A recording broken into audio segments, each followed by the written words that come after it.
1978, there was a serial killer named Ted Bundy who went on a rampage in Florida at the university in Tallahassee. And he massacred 2 girls in a sorority house, and he went into another girl's room to kill her. He had the weapon, the blood from the other girls on his hand, on the knife. He barged into the room, and all of a sudden a mysterious force repelled him from the room, and the weapon was thrown out of his hand. Why? Well, the girl in that dorm that night had fallen asleep with a rosary in her hand.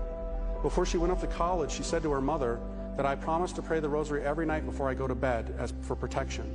Well, that night, as often happens, if you try and leave it to the end of the day, you're going to fall asleep. She fell asleep. When the cops came, they saw the girl in a basically catatonic state. She was like paralyzed with fear. She said she didn't want to talk to anybody but a priest.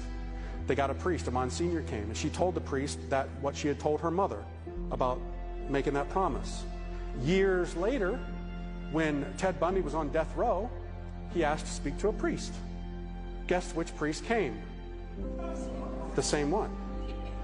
And they had a little conversation. And Ted Bundy said to him, you know, there's something I don't understand.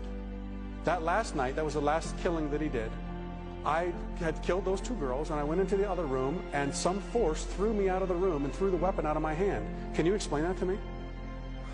Actually, I can. That's what the priest said. He said, I talked to that girl that night.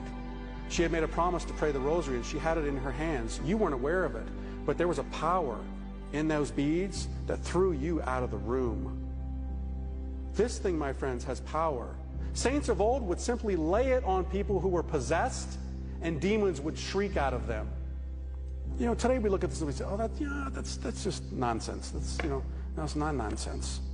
This thing is a sword, my friends, a sword.